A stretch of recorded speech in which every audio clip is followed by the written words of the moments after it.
Hey everyone, we are recording this from Cape Town, South Africa tonight. And so the time change wasn't quite going to work out, but we're going to try and get this to you. Just to start, Voss Farms, Texas County, Oklahoma, Stevens County, Kansas.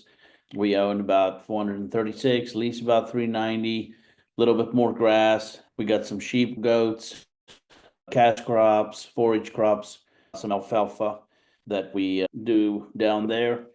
When we started is basically 15 years ago, our mind was trying to catch the nutrients that we lost in the sand and also improve infiltration, reduce runoff, keep it from blowing, grow some residue because we are a very harsh, windy area.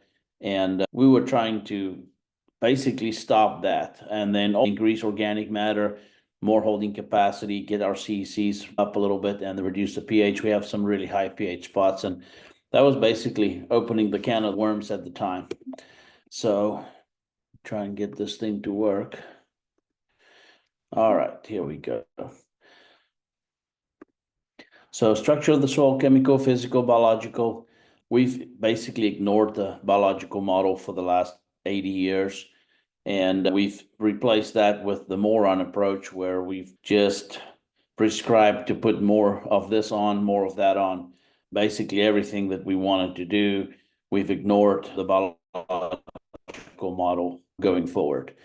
So, what we've learned in the last 15 years that biology can fix chemistry, biology can fix ratios, it can release nutrients, utilize tied up nutrients. Chemistry can kill biology, stimulate biology, but chemistry cannot create biology. Biology can actually fix chemistry, but chemistry cannot create biology. So that's interesting since we've been focusing on chemistry all this time and ignored the biology.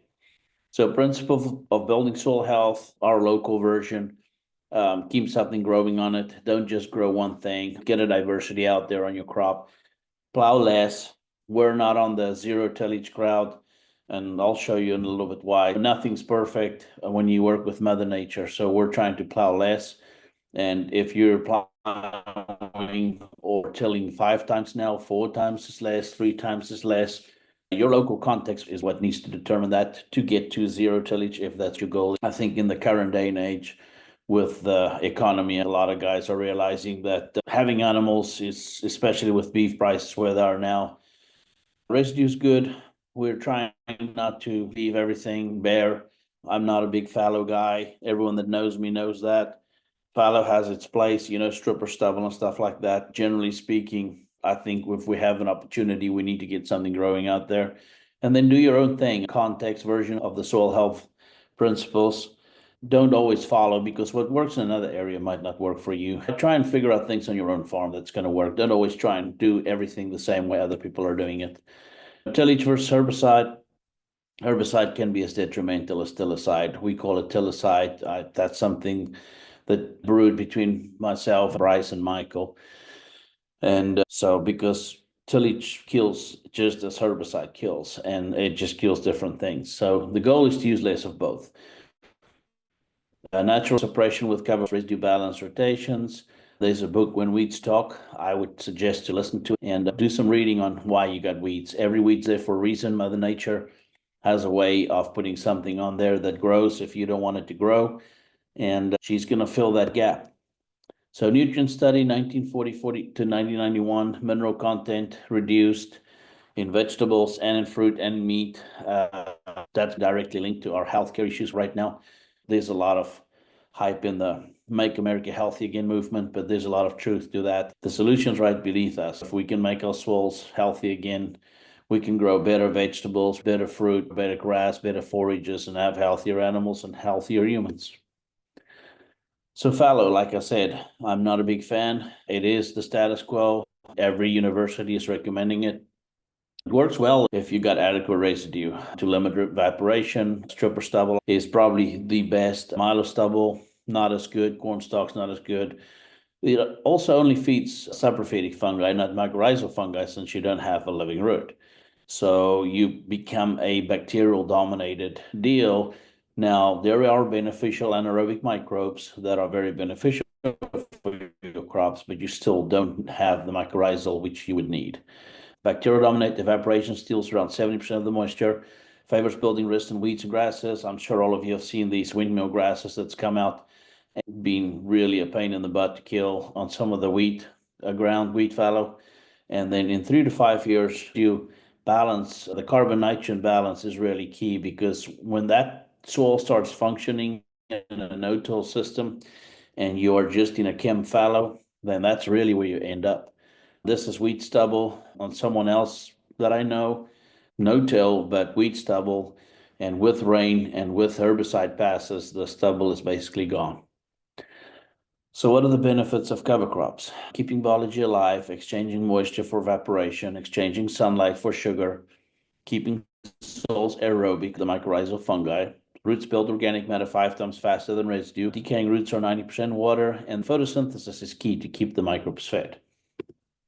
We live in the desert, so I always try and have at least a brassica, a grass, a legume, and then we focus on the carbon-nitrogen ratio to match your environment, soil moisture, and future rotations.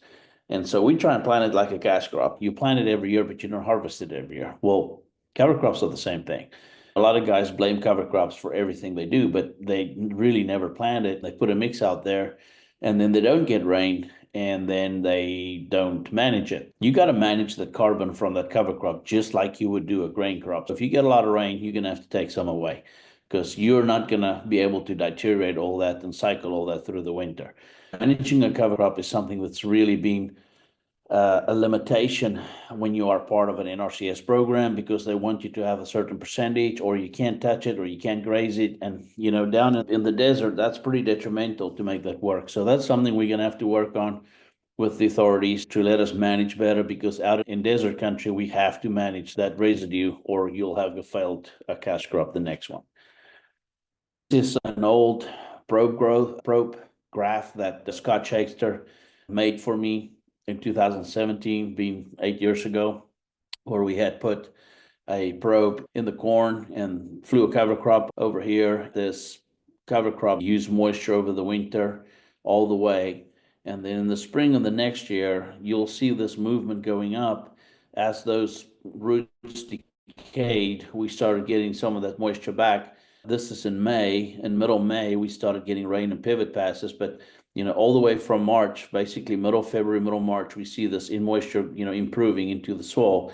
And we really never had to pre-water to plant a crop. Photosynthesis, we already explained that. Sunlight, you know, we capture sunlight, we produce sugar, we feed it to the roots. And so that's where exudation is. You know, the plants produce sugar through the day, through photosynthesis. At night, about a third of these sugars are exuded through the tips, feeding the microbes. The microbes do a lot of exchange on those sugars and then feed the plant. There's a lot of exchanges with nitrogen, phosphate, basically everything, all 17 nutrients that the plant needs. And then exudates are a plant's first defense. So at that little root tip is basically also where bacteria and viruses are being defended by the mycorrhizal fungi. So part of this exudation deal is the calcium boron balance. Through Russell Hedrick, we're figuring out more and more how much boron we need, how much calcium we need. As we've been using a lot of worm extract from Daniel, that gets us a lot of growth, but we ran out of boron. So it's been a challenge to keep that ratio in balance so we can have the growth and movement we need. Excess nitrogen is really detrimental for this whole sugar moving process, because when your Brix are down, you have less to give and everything else out of whack. Same with phos. We're working with some guys now with really high phos numbers and trying to figure that. Then your potassium magnesium ratio, we want to see that 1-to-1. Phos sulfur, we want to see 1-to-1. We want to see 1-to-10. A lot of guys are still really obsessed about calcium magnesium, but we've seen a lot of calcium magnesium ratio changed just with the biology, not doing anything to it besides biology. So why is ratios important? To maintain balance in the soil, to prevent antagonism, to increase plant health and photosynthesis, to become more efficient and profitable. It is not a yield enhancer. We try to push profit, not yield. Every presentation I give, I mention it. If you look at antagonism between calcium and everything else, if you look at nitrogen, if you're high or either oversupplied or undersupplied nitrogen, you know, you're going to affect your copper uptake. You're going to affect your potassium uptake, you're going to affect your boron uptake. And we just talked about boron uptake. So if you're high in nitrogen or low in nitrogen, you're not going to have enough boron. And if you're not going to have boron, you're going to affect your calcium, and calcium is going to affect boron. So that's something you definitely need to look at. Mycorrhizal fungi basically makes your root a little sponge and starts interacting with everything around it. In the sand, we see a lot easier than in tight ground. A lot of mycorrhizal fungi and a lot of attachment onto the roots. I think this was barley roots a couple of years ago. This is just saprophytic fungi working on the calcium on that rock, pulling it into the soil. Earthworms recycle nutrients, improve soil structure, provide food source, create calcium carbonate, increases infiltration. We've noticed that, not even in the dry years, but in the wet years. A couple of years ago, we had 22, 24 inches in 6 weeks, and we had spots that drowned out that never died. And when the water seceded, we found a lot of worm activity. So Mother Nature has its own little lifeboats and rescuers that you don't realize you have until you have them, and then you see how good they are. Bricks, just an easy test. Everyone's seen a brick tester, a fractum. Basically, what we're going to focus on is not so much the bricks on the steel, but the line.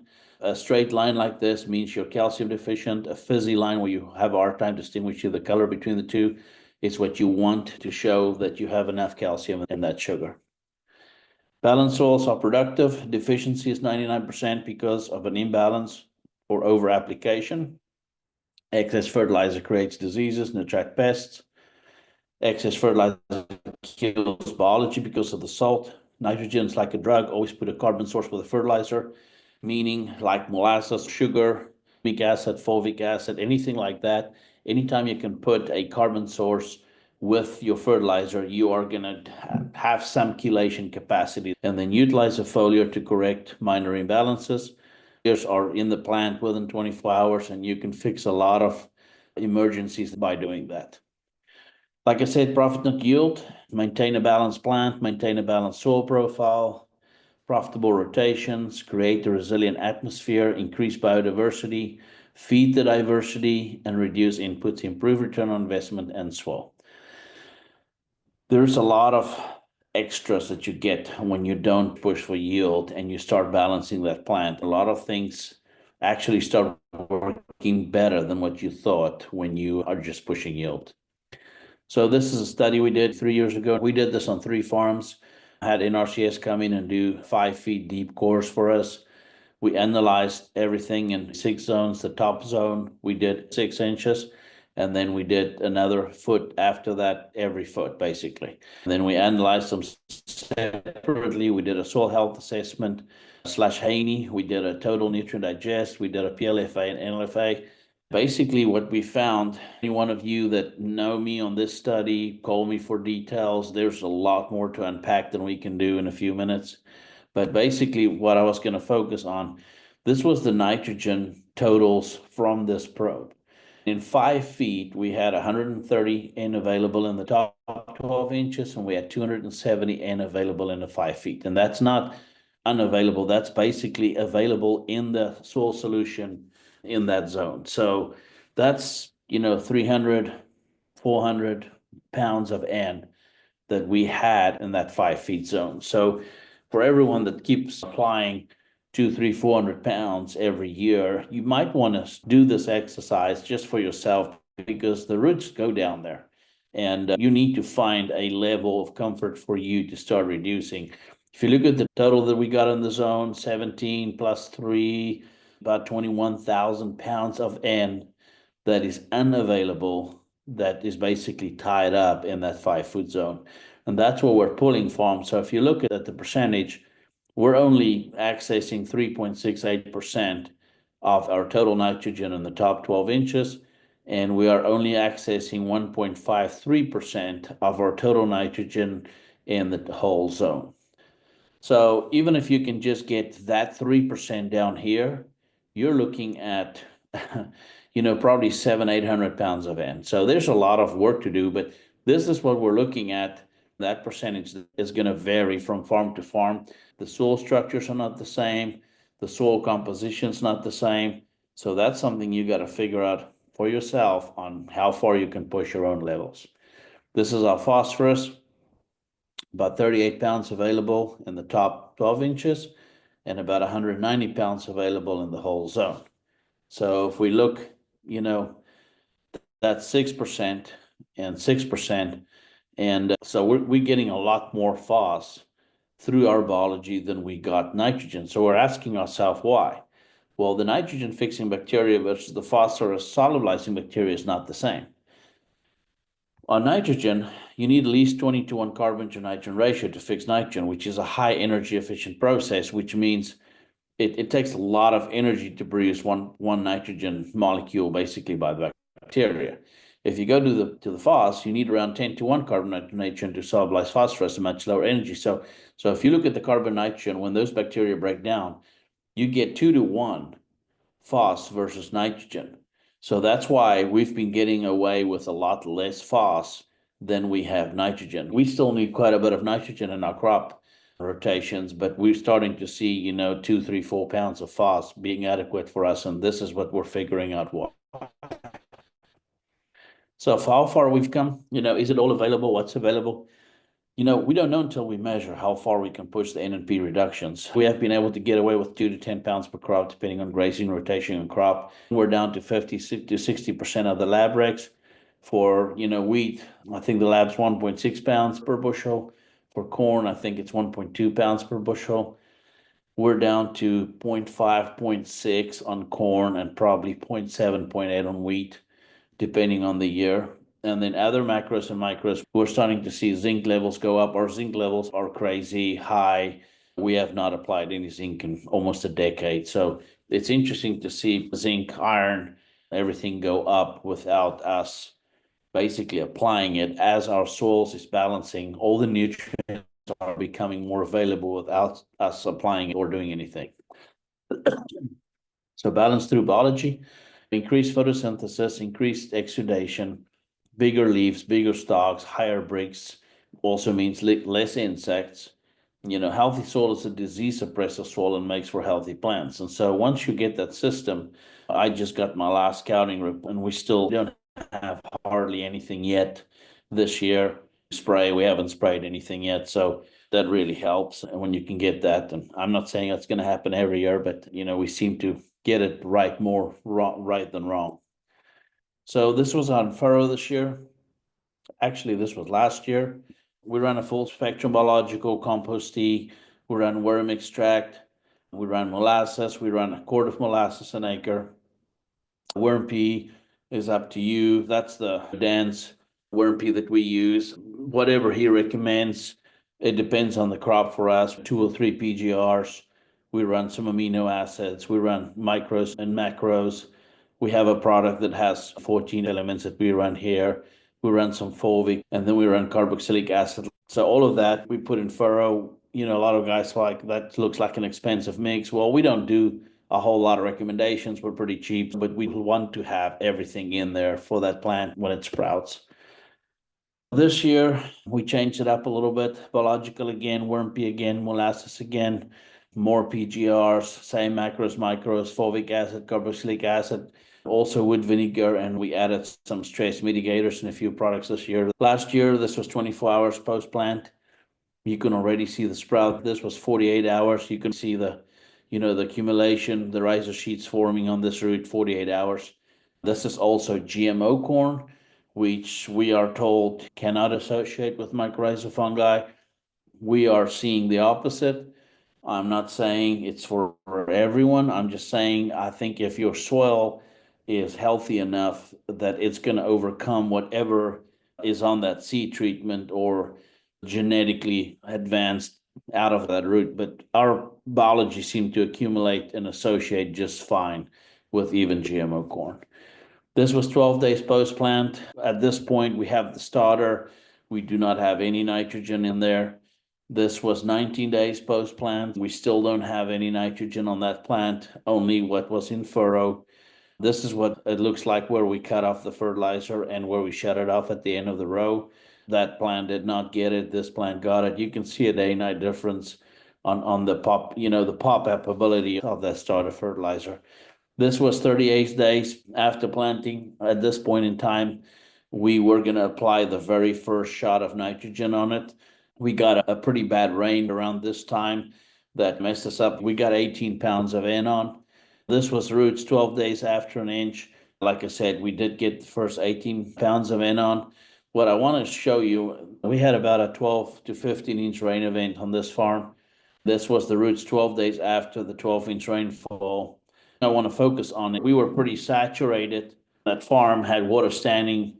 We infiltrated about 8 inches in the first hour, and then another 3 or 4 inches the next day, and then we were pretty saturated. But when that water seceded, you can kind of see when we dug this out, and we didn't pull this out, we dug it out with a shovel, but there was no mycorrhizal fungi on those bottom anaerobic roots. And where the water started drying out, we got the rhizosheet starting to form again. You can see it on that root there. So it's interesting, when that water went down, the biology started focusing on those top 2 inches right out of the bat and started rebuilding as the water seceded. And so Mother Nature has a way of coping with these things. This was a tassel. This is across the road. You can see the corn in the background. 22 around ears, which tells us, we weren't, missing a whole lot. This is the same field, 3 to 5 leaf that we did across the road. You can see we're a little low in nitrogen. Everything else is pretty good. This is the one that we have across the road that's, was 14 leaf at that time and still nitrogen deficient. Everything else is really good. Boron good, which a lot of guys are lacking. The boron's looking pretty good. So this is what the dryland looked across the road. This was an 82-day hybrid that we tested again this year that looks really good again this year. The reason I took this picture was not to show you the pigweeds in the middle, but to look at the bottom leaves of this plant. This 82-day corn was planted with the same starter that we just talked about on the irrigated, and that's all it got. It didn't get anything else, any fertilizer. It followed wheat stubble. So it had some residue, maybe 20, 30 pounds. That's about 1.1, 1.2 organic matter soil. You can see in the bottom, there's very little scavenging. We're basically at soak right now. That was just a brown soak.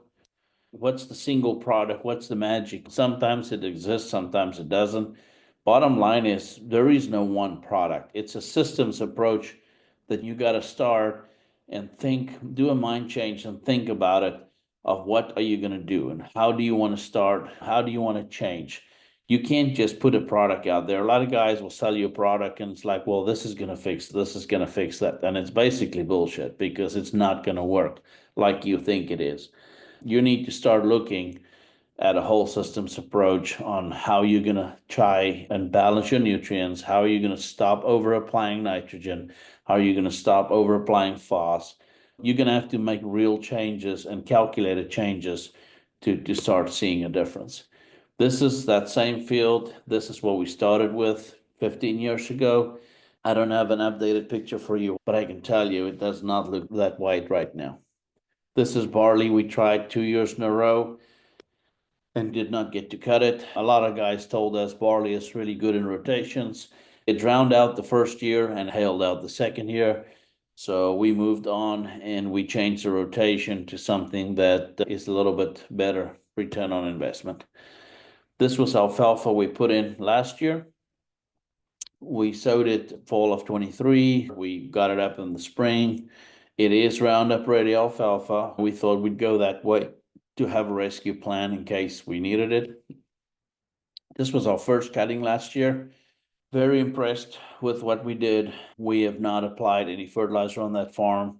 It was 4 years in a sheep rotation with grass. We disked it twice to get the alfalfa in, which we thought was absolutely going to ruin infiltration. We started applying biology, molasses, and the worm extract. That's all it had. Last year it had 2 shots of that. We ended up with 4 cuttings, 6.1 tons. We grazed the 5th cutting. If you look at the gain we had on the lambs that we put on there, about $4,800 worth, which is about another ton. So about 7.16 tons per acre last year on that farm. And all we did was the compost tea, molasses, and dense worm pea. A lot of guys are telling us we're mining. We'll do some soil tests this year and see, where our levels at. In my experience, everything we've done has just gone up. We've never had anything go down. Year two, this year, as of right now, we've got 3 cuttings, 5.6 tons currently. We're ahead of first year schedule. We're about 10 days ahead of last year. So we're expecting a little more. We're still only biological Wurmpy and molasses. We still haven't done any phos or potassium. Waiting on a protein test on this last one. We don't want to be too high protein, so we let it flour out pretty good before we lay it down. The sheep don't like a high protein. We don't need, dairy quality hay. So we do try and get it down to maybe 16. So the goal is a 5-year rotation to move it on and then change that one back again into a cash crop rotation, and then improve grazing with higher stocking rate and earlier gain in manure. We did graze that 30 acres in 3 different pies last year. We really grazed the first pie hard, and then it basically broke dormancy in the spring a little ahead of schedule. We didn't graze the last 2 pies as hard as we wanted to. There's a day-night difference this year in production on the pie that we grazed the hardest. We are going to graze it pretty hard this fall or winter. This is our milo rotation. We try and put milo in every year. Not a whole lot of price for it this year, but that's one of the extra benefits. So our potential grain harvest for milo, 80 to 140, depending on when we plant it and what maturity we do and what we kind of shoot for. Winter stockpile forage crop, right now we've got 14 to 16 leaf milo out there. That's a lot of leaf. That's the same amount of leaves almost in a corn plant. And it's reachable for the sheep. So it makes for a very nice winter stockpile for us. And then we have the ability to mix in legumes and brassicas if we wanted to. We have some areas on the farm where we add cowpeas and veg and some cowpeas and a little bit of rape as well. That makes a lot of better forage conversion when you put the sheep in there. We plan to rotate it with forage oats as a scavenger crop. We have areas that wheat and corn and milo don't act as good because of high pH and cleaching, sand and soil type. The oats seem to work really well on that. So we plan to rotate the forage oats into the milo. This is our oats crop. This was last year, about 20 pounds of nitrogen is all we do every year. And then try and see with the manure that we graze how much we can get. Last year we only got 2.8 bales. This year we just got done and we got about 4.5 bales out of our oats with also 20 pounds of nitrogen. We play that game really hard and push where we want the soil to function, and we want that plant to generate as much nitrogen as it can. Oats benefits: high mycorrhizal fungi stimulating crop, great nitrogen and potassium scavenger after grazing, utilizing HD grazing, urine manure unmeasured, great for early spring weed suppression, can be used for hay grazing or grain, fits into the needs of low protein crop for our dorpers. We do measure the manure that we put down. There is little research on the urine, on how much, and right now the theory is anywhere between 100 and 300 pounds of nitrogen through urine through the grazing. So that's another deal that I'd love to see more data on how much the urine puts down. Pasture treating wheat. We use triticale wheat for grazing. I'm sure all of you are enjoying the wheat prices right now and plan to put a lot of that in this fall. We are, on the other hand, not. And so if we do, it'll be for grazing, for a rotation that we might need for protein for a certain time of the winter for our sheep. Our range maggots that we call our dorper sheep.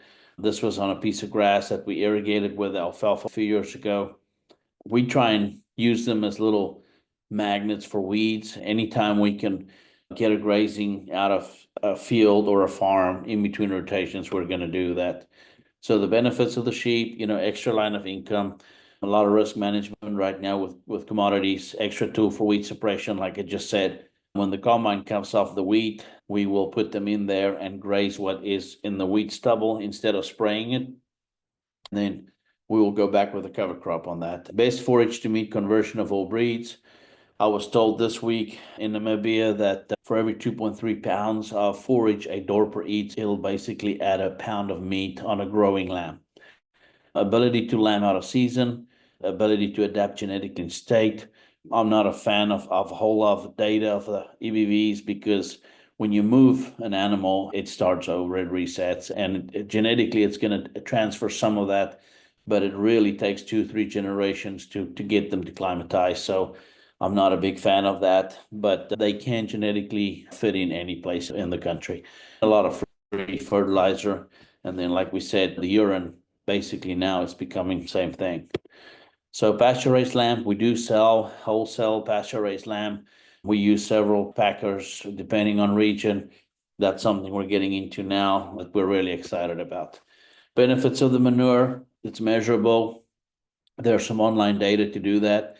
And the way we graze right now at current mob grazing rates, where we do, 400 sheep on 14 acres in 5 days, actually 400 sheep, 14 days on 5 acres.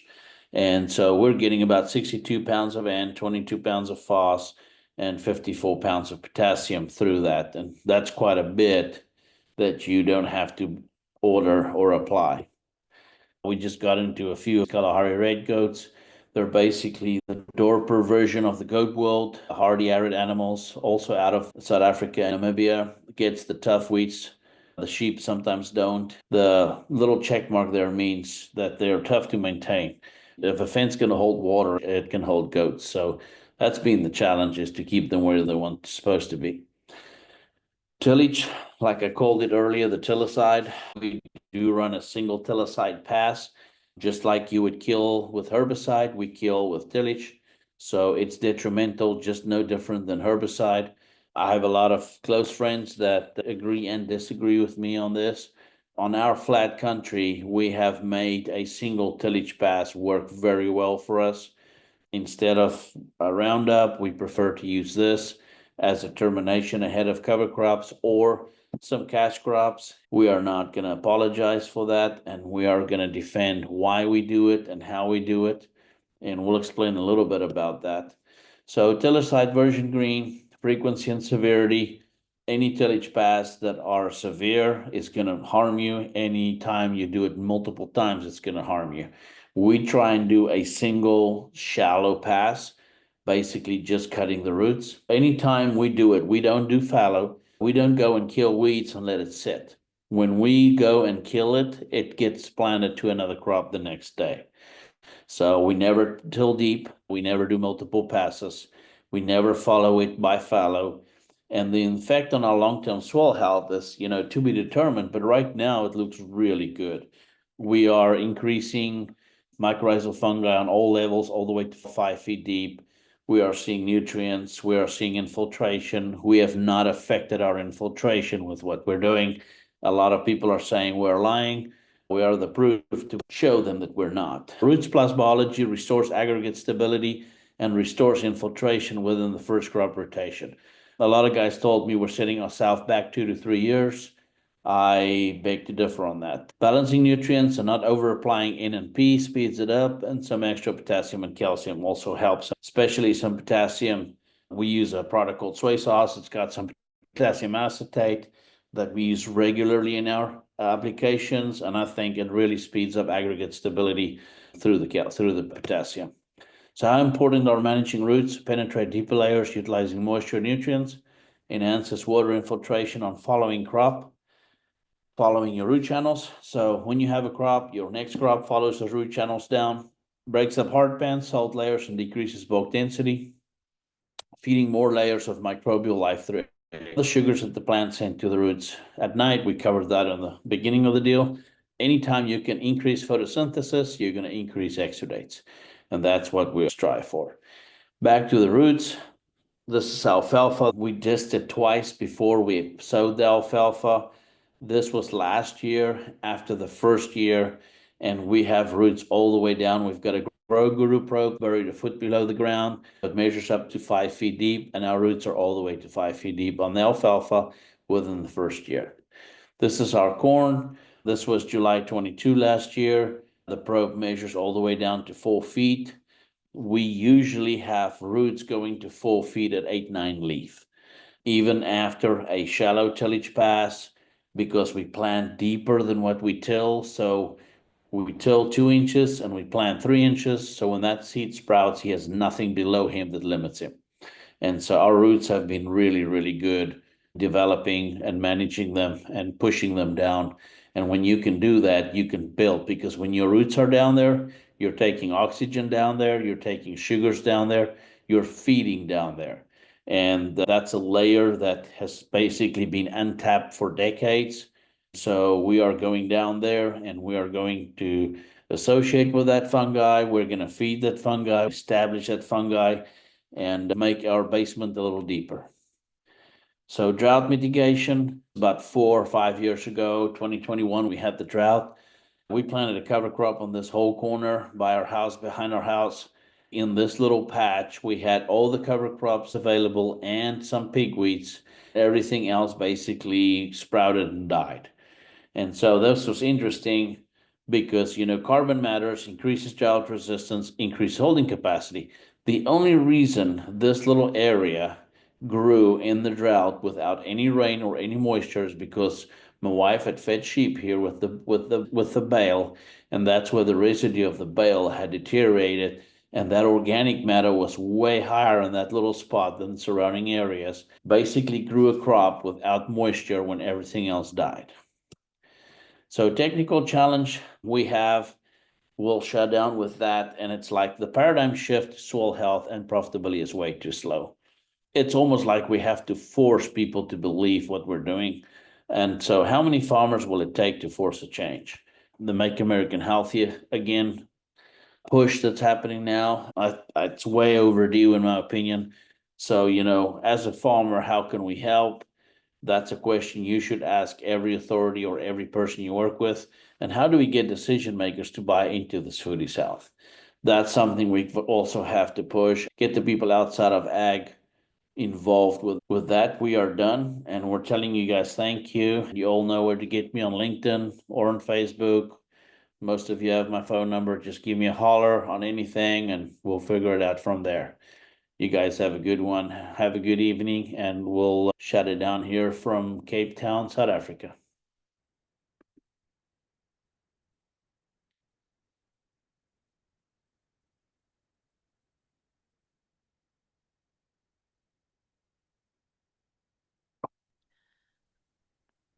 Are you done, Nick? I am done. Awesome. I'm on my other webinar, but I will download this recording and I'll send it to the Sorensens. Thank So you. hold on, let me turn this down so I can hear what you're saying. Sorry about that. Okay, there we You're go. fine. Yeah, so that will be in, oh, you know what? I'm going to stop the recording. It's so funny because I'm on a board meeting for like a USDA and it's going in one ear and you're going in the other.